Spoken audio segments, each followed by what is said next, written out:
Okay.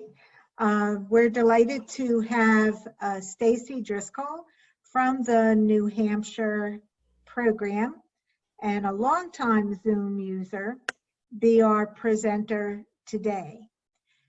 And so next slide. Hang on. Okay.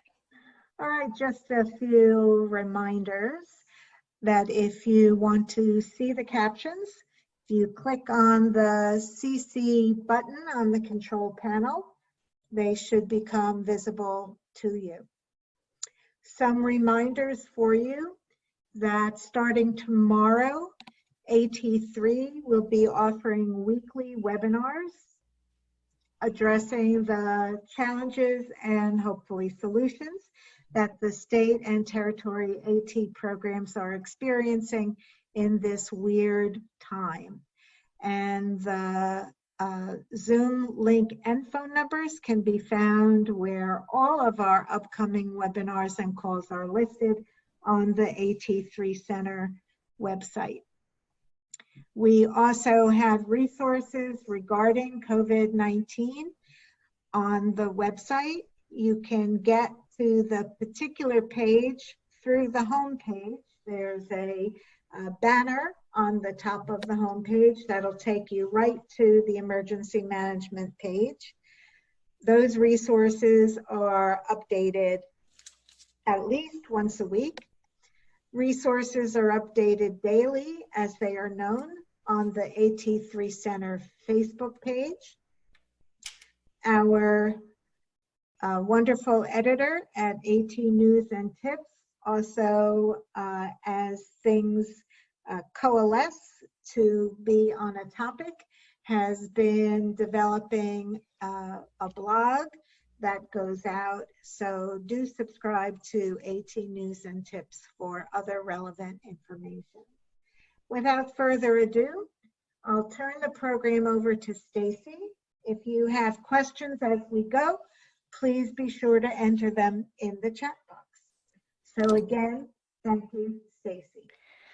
All right, thank you, Amy. So I'm just gonna go over, like Amy said, I work for Assistive Technology in New Hampshire, so the New Hampshire AT Act program, and I have been using Zoom, I would say 3.5 to 4 years we've been using it, and we've used it for meetings, we've used it for trainings, and so although I probably don't have every answer you want, I've used it quite extensively. My coworkers use it. So even in preparing this presentation, there were a few things I asked other people, you know, hey, how are you doing this? And the more that you use it, the more proficient you become. And it is really a nice, user-friendly is really how we have found it. And so we're going to go over just some Zoom basics, why we have picked Zoom over some other platforms, why we really like that, some free versus the paid subscriptions, looking at Zoom meetings versus Zoom webinars, looking at the accessibility considerations that we have used, and then how it can support your AT level and state leadership activities and kind of what we have done with it in the past, and then some things we haven't done, but I think that could certainly be applied and could be used moving forward. All right, so we're going to start with just some Zoom basics. And thanks to Amy, just wanted to look and say that we're talking about the Zoom conferencing. We are not talking about our 1970s Zoom. So just to clarify of what we're talking about when we're talking about Zoom conferencing. All right, so just kind of those first steps of what people need to do when they want to be using Zoom. So everybody who will be using it needs to create a Zoom account. You then schedule your meeting, you share that meeting link, you can start the meeting, and then you have the hosting tools. So who your host is sees a little bit different on their toolbars than what participants do. So I took a lot of screenshots over the past week of putting this together. And so I'm going to show you some screenshots because you can't see my toolbar. And so for me to actually share the toolbar, you won't be able to see that. So I'm going to kind of go through and talk about it. I'll have the screenshot up so that we'll look similar. We're on the webinar versus the meeting. So some you may see, some you may not realize that they may be on the meeting side versus the webinar side, and they may be on the person hosting as opposed to the participant. So we'll go through that, and as I'm kind of talking about those, I want you to go through and also kind of play around with your toolbar at the same time. All right, so before we kind of get started looking at when you are having a meeting, what are some things that you want to make sure in your presentation?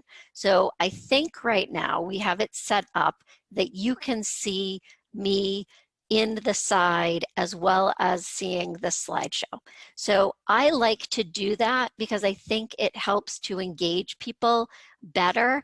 If you're just looking at a slideshow and listening to a person, it may be a little bit harder to engage. And so having what I call the talking head, it really can be helpful for people for their comprehension and to actually see what's happening. And also kind of remind you to slow down. I know sometimes when we're doing presentations and doing a meeting, you just really want to go through something quickly. I know what I want to talk about, but really making sure that we always are thinking about slowing down, especially when something is remote, you're not in person. So as the presenter, you're not getting that feedback that you would get from individuals. So if I'm in the front of a room and working, or even at a table working with people, I'm getting that nonverbal feedback that I'm not getting while doing a webinar or an online training. So be sure to slow down and then consider your presentation's actual accessibility. And then, as I said, we're using the Spotlight Presenter option. I'm going to talk a little bit more about that later. All right, also thinking about the quality of what you're showing, and so thinking about, are you in a well-lit area? So I actually am at a desk, there's a light over me, making sure that I'm not dark. There is a light, there's a window behind me. I probably should have shut that shade to not have some glare in there, because that can also make it difficult for people to see what it is that the person on Zoom, what they're doing. Also making sure that you're hardwired and plugged in. So, we're always thinking Wi-Fi, and Zoom works wonderfully on Wi-Fi. I am finding with so many people, we're all online right now, that it is a little bit more sluggish, and you can kind of see it will give you the little yellow and red of saying that your connection might not be as solid. And so if you hardwire and you're plugged in, so you have power, that's going to give you the most optimal quality to your presentation. Making sure you have the correct camera selected. And so using a camera, I'm using the one on my laptop. So you're going to see me, I have multiple screens. You're going to see me looking over to my screen to make sure I'm talking about the right thing, but also knowing where your camera is. If you have the external camera, making sure that that is all set up for you. And then audio quality. So making sure that you've tested it, making sure it's working. You can see I have a headset on.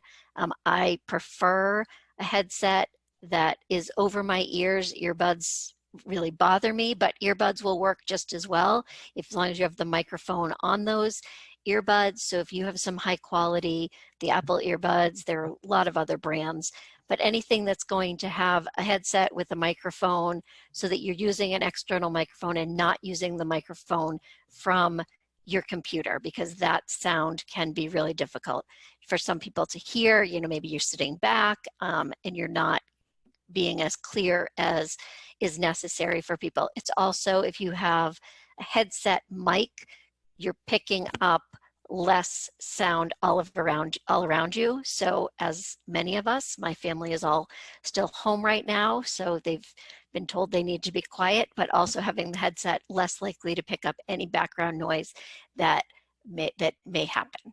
So those are kind of some things to think about when you're presenting. Also looking at your planning, and are your speakers and your participants, do they have they know all of their accessibility requirements? And so if you're going to share the PowerPoint, have they gone through and made sure that that's accessible?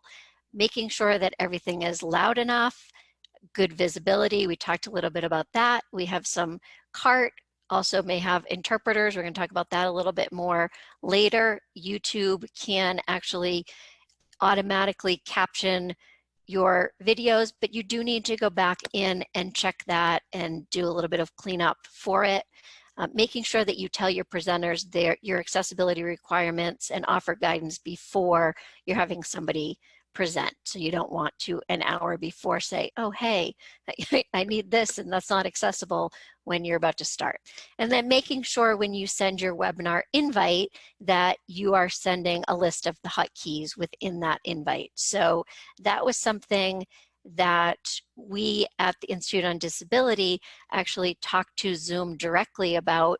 And so you can see all of the keyboard shortcuts, and I'm going to show you where to find those, but we actually, in everything that we send out as a meeting invite or a webinar invite, actually has a link right in it.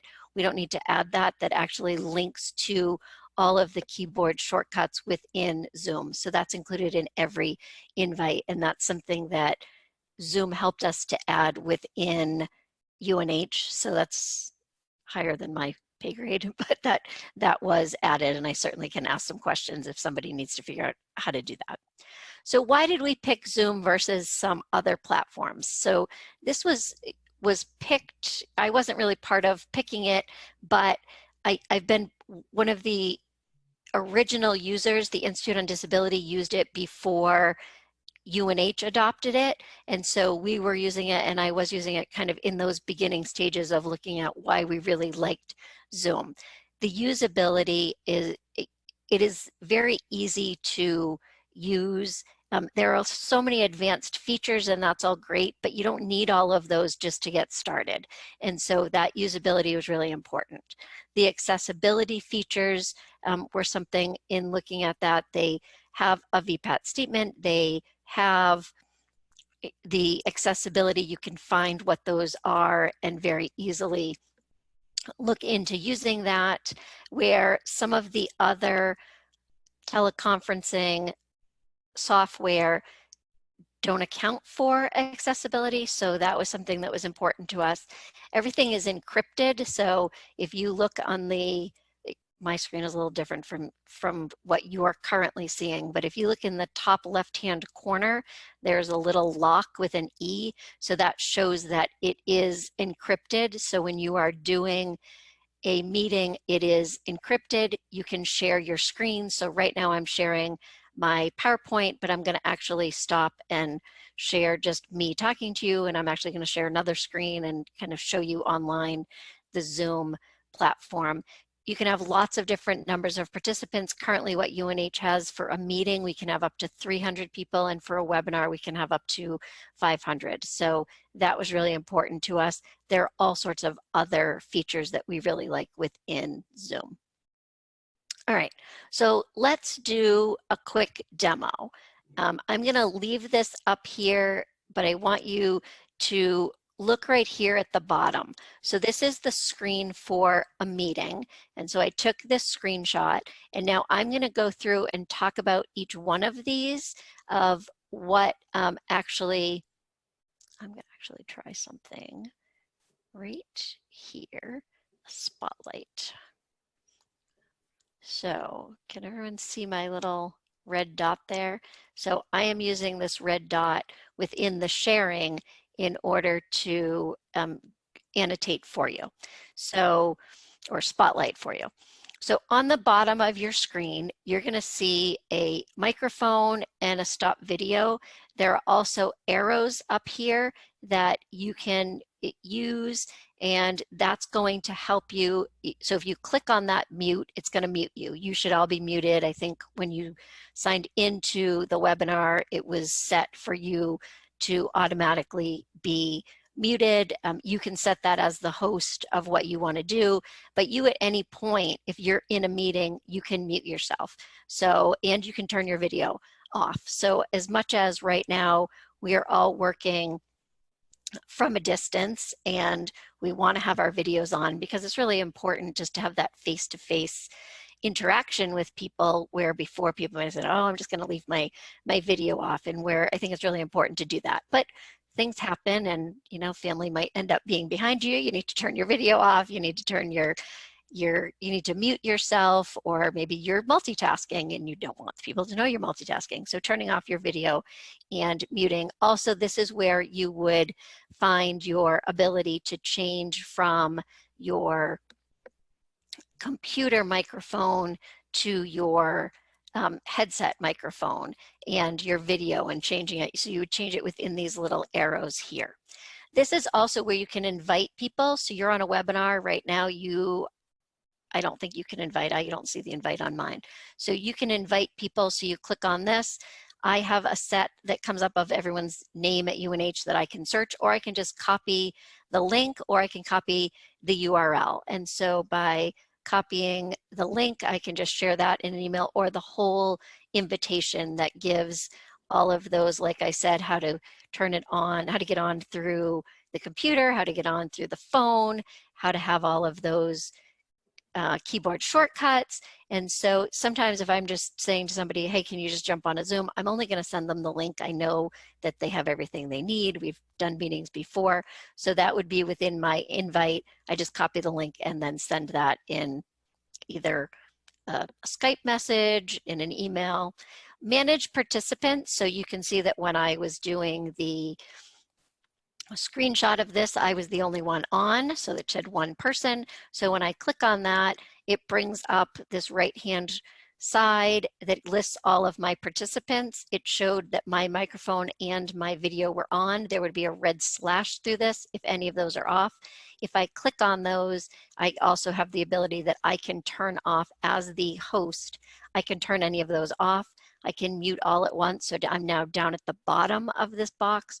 I can mute all, unmute all, and then there's more. So there's a few other things that I can do within that. So if you want to check out, I don't think within webinar you can be doing that right now, but that is an option.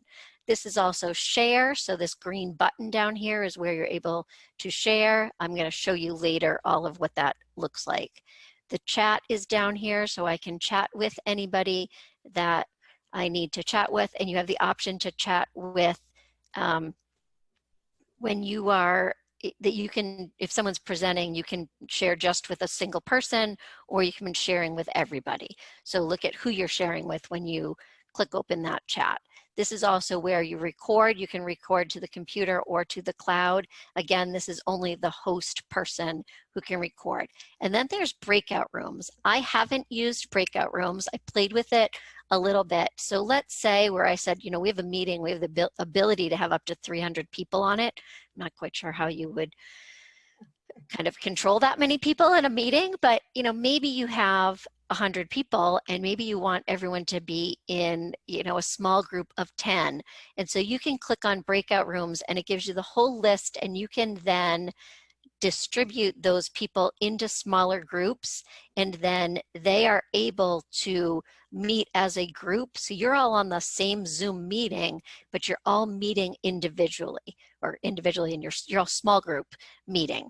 And so that allows, and then as the host, you can say, all right, time is up, and it says 60 seconds and everybody will be back, and you can make it just instantly as well. And that just pops everyone out of their small groups. So that could certainly be something if people are trying to work and need to have a team meeting and then work into small groups, or even a presentation training and you want people to work in small groups, this breakout room is great. And then you can, mine says end meeting because I was the host, yours would say leave meeting, and you can click on that in order to leave the meeting. Any questions before I go on about any of these? And I think you just kind of need to play with them, but any questions on this toolbar at the bottom? Anything, Amy? I don't see anything. But Perfect. Okay. Some are coming in. Nope. We did have a question about changing your background. We're going to get to that. We're going to get to that. Okay. And the other thing is, if people have never used the chat feature before, feel free to send a message, even if it's just test, test, test. That sounds good. All right. So talking about free versus paid subscriptions. So this is, I put a link in here. So it is zoom.us/pricing. And so that's where you can get what the pricing is. I had heard that they are giving the free version. So the free version is a personal version, and it gives you 40 minutes free, and then it turns off. So I have a free version. You know, I've used it personally, not wanting to use my work account. So I do have a free account. I did do a meeting with friends. We were planning an event, and it did turn off after 40 minutes. I'm under the impression right now that Zoom has extended that so that it's no longer turning off, and they're, with the COVID-19, allowing the free version without it turning off after the 40 minutes. When I kind of did some research on it, what I'm finding is it definitely said they were doing it in China and some other countries. I've heard they're doing it here in the US as well, but I can't confirm that. So look into that a little bit. There's also pricing for small teams as well as business and enterprise. So, you know, look into what might work for you, but certainly if you haven't used Zoom before, I would recommend getting the free version just to try it out and look and see whether it's going to meet your needs or not.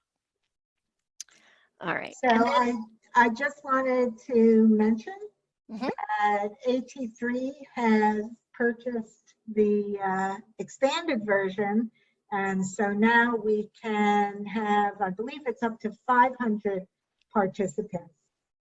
We understand that, I think last week's state plan meeting, some people got shut out of it. That will never happen again, because I can't even imagine having 200 people attend. But in any case, we have expanded our capacity. We did get a couple of comments that apparently they are not cutting off in the free version after 40 minutes. Excellent. Thank you, Nicole. Yeah. And we have Pat Burns, who mentioned she tried the free version, but the phone number dial-in was not available if used during a busy time. Okay. We have a few more comments. So Misty says, if you're a member of TechSoup's nonprofits, you can get Zoom for 50% off. Excellent. Angela asked for closed captions. If you turn on closed captions in settings and the program runs an AI closed caption and it is mostly accurate, or you can assign closed caption CC to a participant and their typing will go into the CC, assume the cart would be more accurate. Is that correct? And Stacy, you might want to mention about your daughter typing. We're gonna get into that a little bit more, so I'm gonna wait, and when we get there, I'm gonna talk a little bit more. Also on the free versus the paid, there's a whole bunch of talk within the IOD in the last week about HIPAA compliance now that we're all on Zoom. So we use it, but now we're using it in a little bit different ways, as all of us are. It's always been encrypted. No matter what your subscription is, it is encrypted. UNH is adding a HIPAA compliance, and what I am understanding that to mean is that it's just it doesn't change anything about what we're already doing. It's just a written agreement with Zoom of responsibility of it being HIPAA compliant. There are some questions about when you're storing it. So if we're just having a meeting and it's not being recorded, it's encrypted, should be HIPAA compliant, is how I'm understanding that. And then if you are recording it, it's dependent on where you are storing that. So if you're using and you have any information that would be under HIPAA, depending where you're storing that, it may no longer be secure. So you would have to have a secure place to keep that recording. So think about that also when you're looking at what you're doing within meetings, and are you doing a demo or an evaluation, and how much HIPAA are you concerned about, or do you need to be concerned about? Yeah. We did have just a last comment from Laura. You might be getting to this, but when teaching people about Zoom, I almost always remind people of the option as the presenter to also connect via phone audio. The reason is that bandwidth can sometimes be unreliable, even with plug-in to LAN. If the presenter has both phone audio at least dialed in, if something goes wrong, they can at least have some communication to let folks know what is happening. Or if Wi-Fi is the only option, calling in for audio is a reliable and good backup. That is an excellent point. Thank you for bringing that up. I don't have that anywhere within here. I generally don't use my phone because I've had a reliable internet either at home or at work, and so have being hardwired in. But that is an excellent point, that when you are using Wi-Fi to also do the call in, and so you have that backup as well. Just also making sure that whichever one you're not using is muted, because if not, you're going to end up with feedback. All right, so we're going to talk a little bit about Zoom meeting versus webinar. So within a meeting, I showed you the invite, and so you can use this to do an invitation, and you send an invitation to somebody. You can either chat privately or publicly within a meeting. On a webinar, instead of just sending an invite to somebody, you can do a registration. So people actually have to go in and register. You can ask for whatever information you need within that. The webinar also allows for chats as well as the Q&A. So you may notice at the bottom you have both a option to chat, but you also have a Q&A option, and so that would allow you to type in a question, and then whoever's moderating to be able to answer that as well. So that is only available in the webinar.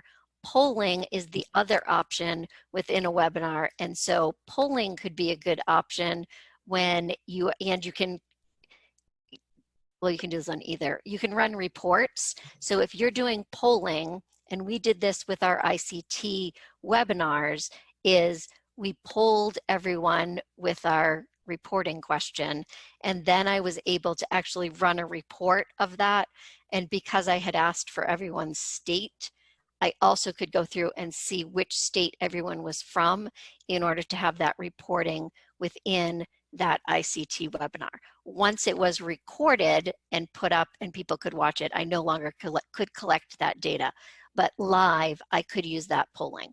So sometimes you may want to use the polling, just at the beginning to kind of get a feel of your participants, especially if you're doing something that has 250 people on it. But then also thinking about that polling as far as answering our deliverable questions. And then thank you, Stacy. That's a great strategy for getting the performance measures. Yes. We did have one question from Angela. Can you turn the Q&A off?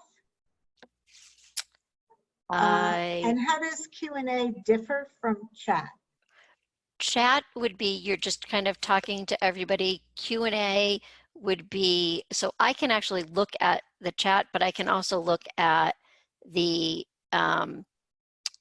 Q&A that actually shows someone is asking, and then I can answer it live, or I can type the answer for it, would be what the difference of the Q&A is. And there is a Q&A in here.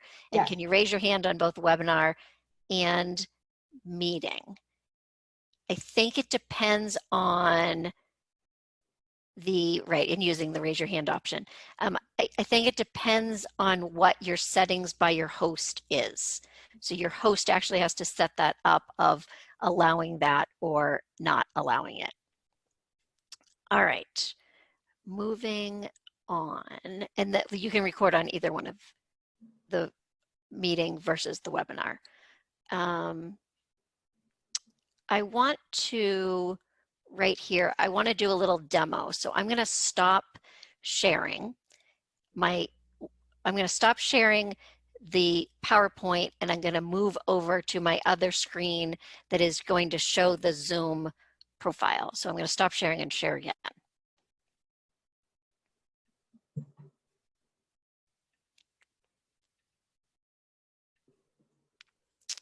All right, so you should be seeing my Zoom account.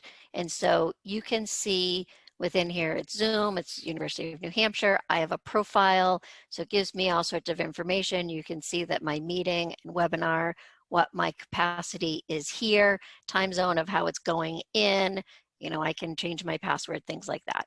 I can look at and I can determine my meetings and my webinars here. I tend to use just the icon on my computer. I just use that in order to schedule my meetings, but I can go in and I can see my upcoming meetings, previous meetings, my personal meeting room, and so I can set up how I want that. So let's look at upcoming meetings. Let's schedule a new meeting. So in here, I can call my meeting, sure, let's call it my meeting. If I want to do a description, I don't have to, that is optional. I'm going to set this for, it only gives you every half an hour. On some things, it gives you the 15 minutes.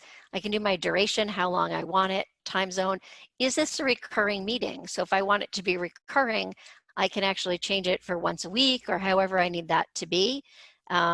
Do I want everyone to have to register or not? So this is clicking off whether that's available.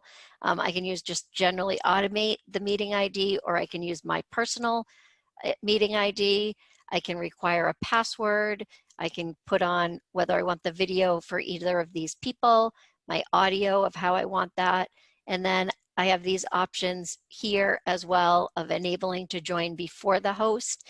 I like that. I don't necessarily think that you need to wait until the host gets on before anybody else, especially if it's just a face-to-face meeting. Muting participants upon entry. So if you're doing a presentation, you may want to, but in general, I don't.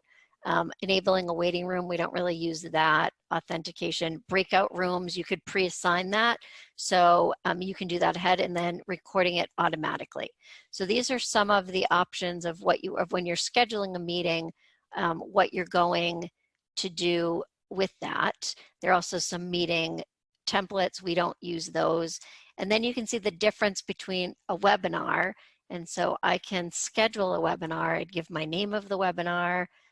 Let's do it for 4:30 again.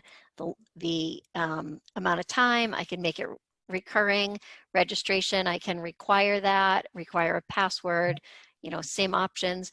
Webinar options, Q&A. So if I unclick Q&A, then that's going to make it so that that isn't available. Enable a practice session. I would definitely suggest that, because if not, you can't get in here. And I don't know about you, but when I'm presenting, I want to be on a little bit earlier. I want to make sure everything's set up. We've enabled practice sessions and done it a week ahead of time just to kind of go through, make sure we had things set up as needed. Looking at authorized users, making the webinar on demand. We've never done that. And then recording that automatically. So once, I'm going to click these and I'm going to go to the schedule. So once I've scheduled it, you can see it has all of these. I can change these if needed, but here is where you would do the registration of what's your invitation. You can actually send out reminders a week before, an hour before, your email settings of what you want that to go out and what you want those emails to look like. Here is where I would also, within the invitation, ask for any accessibility needs. Our branding is already done, so you could change that. This is where you do your poll questions. So I can add a poll question and then able to write my question and then what are my answers, what are their choices. So it's pretty easy to do that. It was there, and I think they've changed it from the first time I did it. When doing the poll and doing the questions, the performance measure question was too long, so I had to shorten it a little. And then you can adjust what you want for Q&A as well. So we are going to, and then you can go back to your recordings. All of your settings are in here. I'm going to show you within what's on the screen of getting at your settings, but then also here you can change all sorts of settings. So check this out. Stacy, we did have a couple of comments. Okay. Questions. So Lavani from Mid-South Access Center is asking if there can be two presenters spotlighted at one time. There can be. We were able to have two at the same time, and you'll see in some of these pictures we were able to do that when two of us were presenting. And Laura Plummer says a benefit to allowing join before hosts is so participants have a chance to work out glitches on their end, yes, both audio and video before, so meeting time is not wasted, and they can also make sure their hair looks good. yes. So the settings are in here. I'm not going to go over all of these settings, but you can look through what all of the settings are because there are tons of things. This is, you know, the account profile, and then here is where we have the report. So this is where I'm able to download from a webinar all of those poll questions that people answered, everyone's email to do follow-up or anything along those lines. So I can actually get all of that report between my meetings and webinars. All right, I'm going to stop sharing this. I'm going to go back to share, and I'm going to go back to sharing here. And I am watching the time. Talking about accessibility, some of this we've already covered. Looking at not all webinar platforms are the same. I know we're really talking about Zoom, but looking at Adobe Connect, Skype seem to be keep accessibility as a priority. There are others that don't. There are a few different ways to do captioning, and those are changing all the time. We're going to talk a little bit more about that. We talked about ensuring that you have quality audio and video, and think about where they're going to be made available when you're doing your webinar. So just some things to think about ahead of time. So within our settings, so I just showed you the settings, and then also this is a different screen than what you're used to seeing. So within your, at the bottom where you have the ability to mute, or it might be at the top on here. Sorry, I don't know how that just,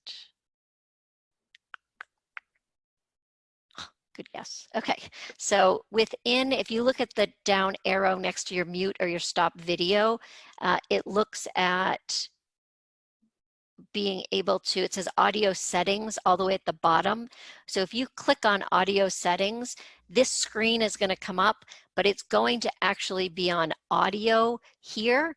So all you have to do is just click on your keyboard shortcuts. So anywhere that it actually asks you about settings, it doesn't matter which settings it gets you into, it's going to get you into this screen. And then you also can get into it from your top toolbar of Zoom that talks about the meeting, and I have another screenshot of that later. And so this gives you all of the shortcuts right within the settings. So if you need to direct someone there.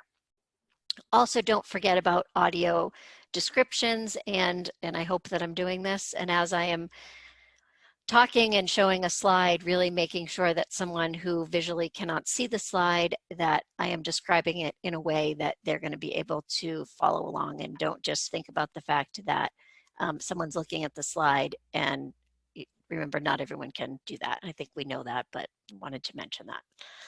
Thinking about captioning. So we kind of got into this a little bit earlier. Different ways to caption. So you can do cart with a separate screen. So you're doing two different windows, putting one window below the other window, and then sharing that from your computer so that you're sharing the whole screen, and then that's going to have the other captioning below. And with that, you have the ability to change the color, you have the ability to change the size, but that is open captioning and the person viewing it can't change that at all. You have a cart that's built into Zoom. I'm going to talk about this a little bit more.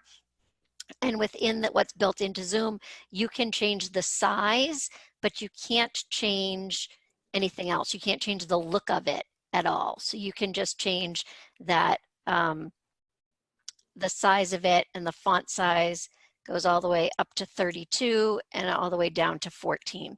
So not a huge range in the size of what you're able to do within that captioning. And then if you're doing video, you can always caption it to YouTube. YouTube will do the captioning, and then you can go back and fix it. New technologies within Microsoft Office. So both Skype and PowerPoint will both do automatic captioning. So if you turn it on within your PowerPoint, it will actually caption. So since I'm actually here, I can, within slideshow, I have always used subtitles.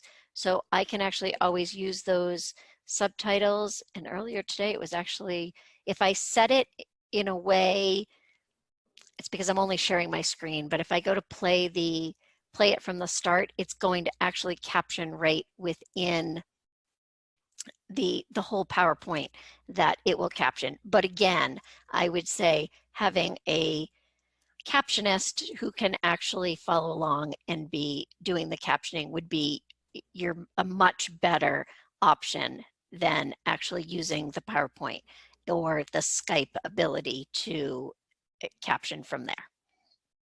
All right, so this is what I was just looking at and saying to you. So anywhere, if you go in within the audio or within the video, it's going to bring you to this screen, and then you can look at accessibility, and here on the slider, you can change this down to 14 and up to 32, I think I said. And then you can keep this always on your meeting controls so that it's always there, or you can turn it off if you would like as well. All right, built-in captioning. So this is actually doing some closed captioning that is available right within. So this is the built-in. This is what you are seeing on the webinar right now. You are seeing it like this, that we can do the spotlight, and you can see there are 2 people spotlighted, and then looking at the screen from the webinar. You can also have open captioning, which is what I talked about as well. And so this is on the bottom of the screen. You can see that is an outside cart reporter, but using 2 different screens, one below the other. That is the yellow on black. That's the size that they chose. And so that was open caption for everybody. And then using the right within Skype or PowerPoint, and then it will just run along the bottom of what it is that you are doing. And then we have the spotlight presenter view. And so the host needs to assign the spotlight video in order to keep that person spotlighted. And so that's where you would do it. It's within those ellipses that are within the individual who is the host can assign the spotlight. And I like to have the spotlight to be able to watch that person. Anything else about captioning? I see there are 15 comments in there. Yeah. So I've been keeping up with the comments. We just got one new one. Okay. From Angela. So the participant can turn always show meeting controls on, not the host. Not meeting controls. The host has the control, but you can turn it on so that it stays on, and your controls, so if you hover, they disappear. You can put them so that they're there permanently and not going to leave when you hover. And so that when you have that captioning, so it will always show up. If there is captioning, you're going to have that option. Great, thank you. And did it again. Okay. So now we're going to talk a little bit about how we can use these within state level and state leadership activities. So you may have other ideas, and certainly chime in if there's other things, because I certainly don't have the end all be all. But thinking about using it for advisory council meetings. So we've done them both in person, and then we've also used them for Zoom. We've used them for Zoom as an option. We haven't done them fully with Zoom, but that may have to be an option moving forward. And so making sure that you have the option for captioning, if there's somebody who needs that accessibility for you. Also thinking about, we've talked about making sure that you're reading everything on the slide, so making sure all of those are there, giving it to individuals ahead of time so that they're able to look at that and know the agenda, so you're not just going through it, they've had a chance to look over that. New Hampshire works with partners within the state, and so using Zoom for our meetings with our partners. I've done a lot of technical support, just using the system of putting their data in, and so being able to support them, because I'm able to share my screen and show what it is.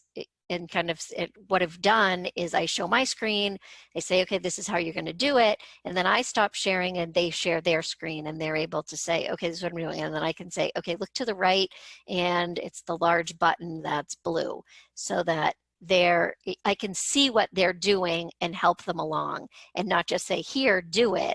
I'm actually giving them the opportunity to do that, and so I can still see what they're doing. Using it for team meetings. So, I think that's a pretty obvious one. And then looking at demonstrations and being able to show the device and show the features. So let me I was going to just hold something up here that's close to me. So I have in the past done I did a presentation for a class, and they were in North Carolina, I was in New Hampshire, so I was showing them a whole bunch of devices, and so I was just holding it up to the camera, and I could see, because I can see my picture, I could see what it is that they can see, and I can see, oh, we're not in the picture, or here it is, and I can talk about the pictures, I could move at different angles, and using the camera on my laptop.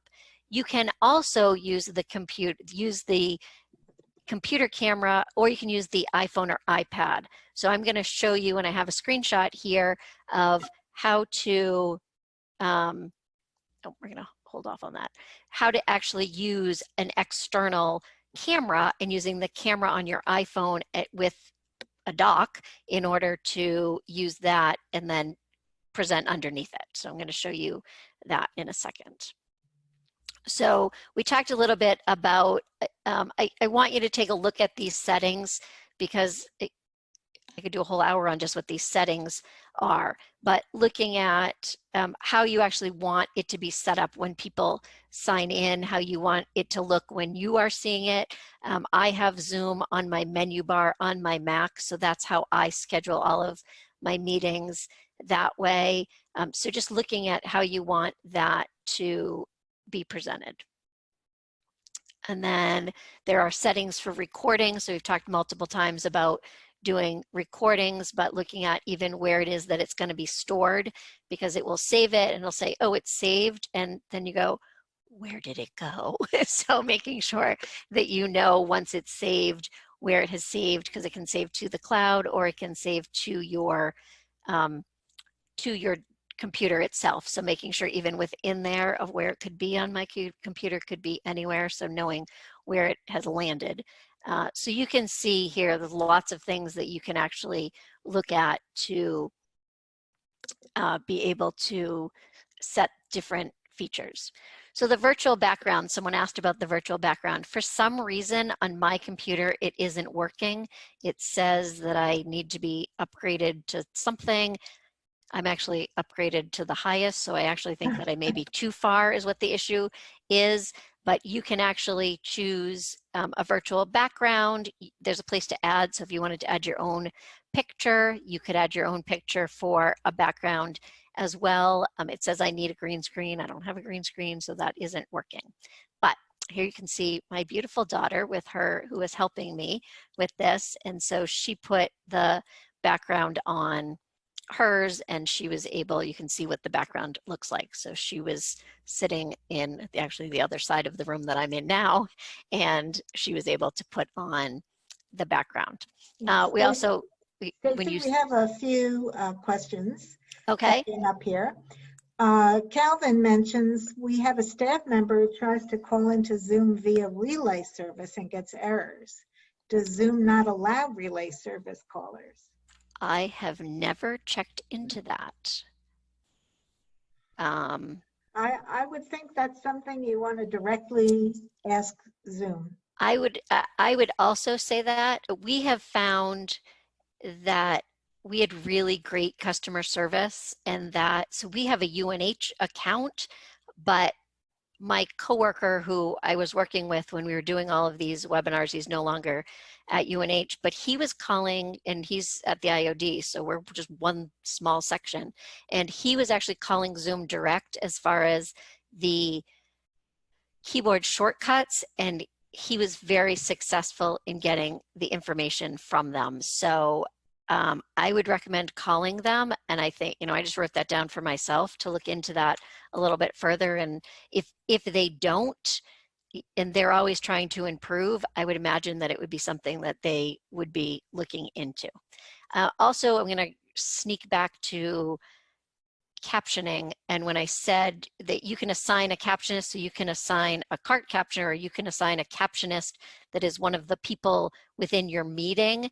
It is, my daughter's a really fast typist, and so she was playing around with it, and it was slow. So cart really is your best option in order to get that captioning done at the right speed that you need. And so right here I have that this is the speaker view. So she's on the speaker view, so she's the whole screen, and then you can just see me. So if there were other people, they would also be just small pictures on here in order to see that we're all on the call, and then there's an arrow that you can see who else you can't see. But speaker view makes the whole screen large to show who is actually speaking. And then gallery view, so up here in the top right-hand corner, you have you can see where it says speaker view. If I click on that, this is a screenshot. If I were to click on that, it changes it to a speaker view. If it says speaker view and you click on it, it changes it to gallery view. And so you can see, and if there were 6 of us, every time someone new it enters, everyone's picture gets a little bit smaller. So it's nice when you're in a group and you're all kind of just having a conversation to be on that gallery view as opposed to just having the speaker be speaking. So we do have a couple of questions and comments. Okay. So Jill from Arizona, I believe this is about the allowing captioning, not captioning, participation through relay. Jill says, I believe it does because we, ASTAP, has a member of our AFP loan review committee who participates remotely via relay in our Zoom meetings. Wow. So that's good to know, and I'm just wondering if it's something about Calvin, your staff member. Another or some comment. settings. Or some settings. Yeah. And so that leads into Maureen's question, where is the settings button? Okay, so interesting you say that. So the settings, there's 3 different ways that you can get to the settings. So when I stopped sharing the PowerPoint and I shared my other screen and it showed my profile and I went into meetings and webinars. So under there there's a setting. So it's profile, meetings, webinars, recordings, settings, account profile, and reports. And so that is within my UNH account itself. So when you go into your account and it is on the left-hand side that you can go into settings. That is one way. The other way is where you have the mute and the stop video, and there's the caret going down. If you click on that, it gives you audio settings. If you click on that, you get that white square screen that has the settings, and you can, even though you went into audio settings, you can change whichever settings you want to go in. And then the third place, the third place you can find it is this right here. Very timely question. So at the top, so this is my whole laptop screen, and so I was in Zoom, so you can see that I'm in Zoom, and so if I click on that top bar, it actually says preferences for a Mac. I'm not sure what it says on a PC, so if I click on preferences, the settings opens up. So you're looking for that. Preferences and settings are the same thing, and that's where you would get that screen of all of the different settings that we've talked about. Yeah. We also have a comment from Brian who suggests we use a huddle cam as the external camera for our full day trainings. It's high quality with 20 times zoom and 9 presets, and it has worked very well for us. Awesome. That's Yeah. great to know. So, all right.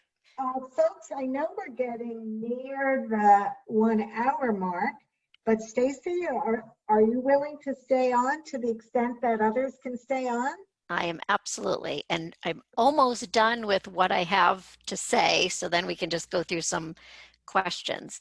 This is where you go into, so if you are sharing your screen, and I showed you that earlier on of how to share your screen, there's that little green button at the bottom in your toolbar, and that you would hit share screen. So after you hit that share screen, this is what comes up. So normally I would be sharing desktop 1. I have 2 external monitors, so I can be sharing those. There's also a whiteboard option, so if you want to actually be writing on a whiteboard, you can share that. And then this is iPhone, iPad via AirPlay, and so you have to be on Wi-Fi, not hardwired, because you need to be on the same Wi-Fi network. But you can do via AirPlay or via cable, and that will allow you to actually go in and then use the camera on your phone. So I had it connected, and then I just went to my camera.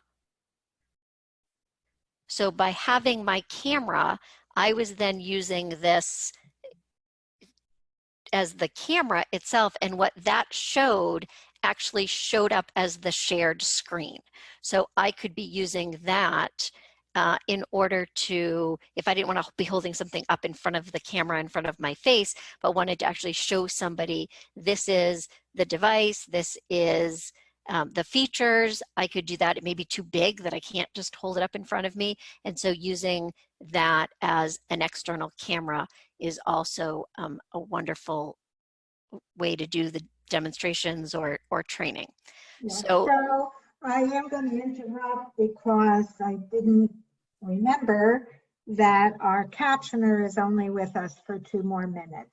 okay. So Stacy, maybe we can have you back.